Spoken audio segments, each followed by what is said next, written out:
as requested, this is my whipped Shea hair butter recipe, and we're just going to go ahead and jump right into it. So first we're going to start with our oil mix, and this is crucial, guys, to the potency of this hair butter. So starting out, we are going to use half a cup of horsetail, 3 tablespoons of fenugreek, half a cup of rosemary, and here I'm using dried rosemary, guys, but you can feel free to use fresh rosemary as well.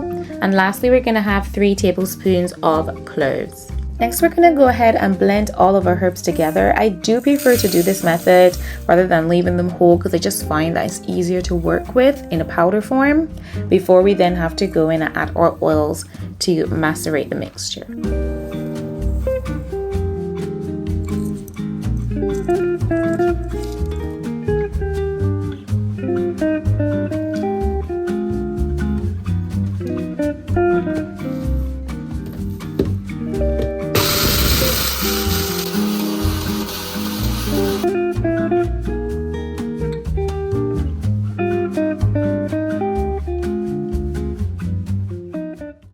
Now we're going to go ahead and grab a glass jar to start our maceration. We're going to put all of our powder into the glass jar. Make sure not to waste anything, guys, so make sure you get all out, scrape it all out. And this is what our powder is looking like. Okay, so now we're going to go ahead and add our oils, and we are adding 1 teaspoon of Jamaican black castor oil, 1/4 cup of olive oil, and 1/4 cup of coconut oil as well. Half a cup of avocado oil.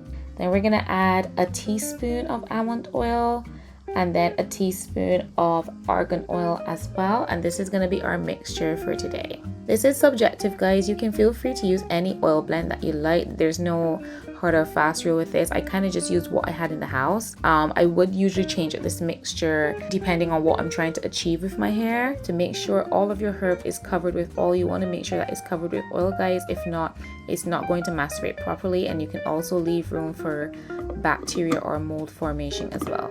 The method we're going to use to macerate this oil is actually a 2-step method. So we're going to start by using a double boiler method. So I'm just adding my boiling water to a saucepan here, as you can see. And then I'm just going to immerse my glass jar into the boiling water, making sure the boiling water is covering all of my mixture. And I'm just going to leave it here until the water cools down. I just place it in a dark cupboard for 24 hours, and the next day our oil is going to be complete. For the next step, we're going to go ahead and strain our oil. So I'm actually using some organic muslin cloth, or organic cotton cloth will work well also. And we're just going to place it over a dish and pour our oil mixture onto it. Now guys, make sure you scrape out everything out this jar, because the herb does hold onto the oil. So you want to make sure that you're not wasting any product, because this is actually like a powerhouse of ingredients right here in this jar. So we're just going to make sure we scrape that jar well, and we're going to use our cotton cloth to just strain the mixture. And this is great because it makes sure that none of the sediment from the powdered herbs actually get into the oil to create sediment in our butter or sediment within our hair as well.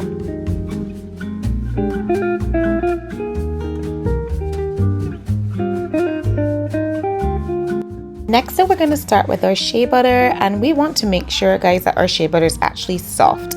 This is a product indicator that this is authentic shea butter and not mixed with cocoa butter. Now, we don't want to substitute with cocoa butter because it's actually very solid and it will make our mixture very hard. To melt my shea butter, I'm going to be using the double boiler method.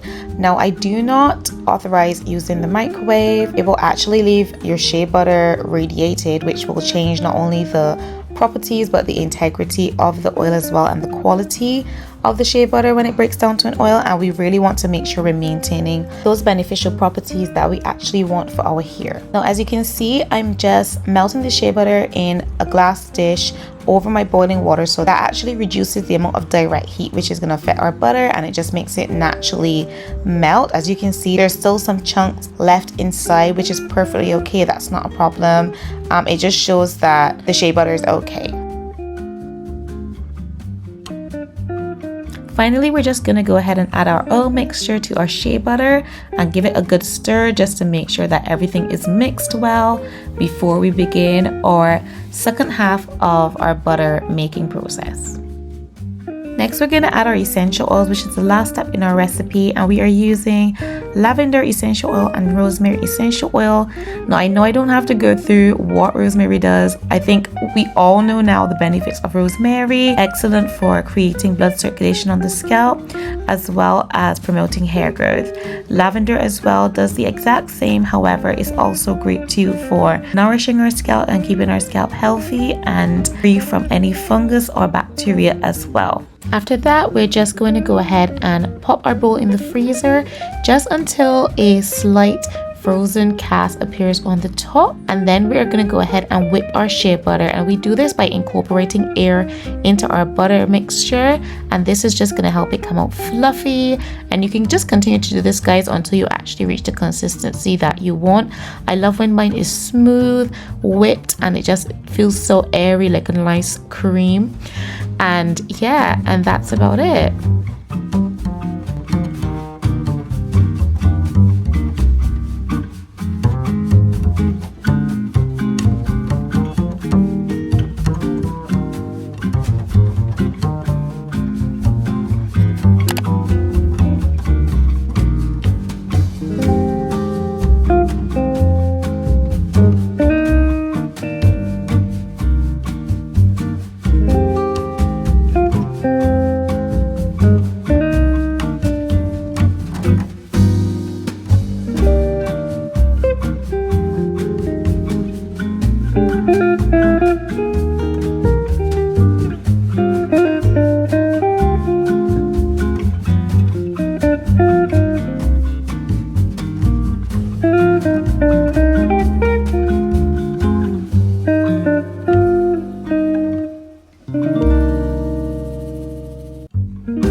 And just like that, guys, we are officially finished. This is my whipped shea butter recipe.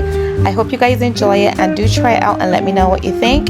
If you want your consistency to be a little bit thicker, you can add more shea butter or less oil, vice versa.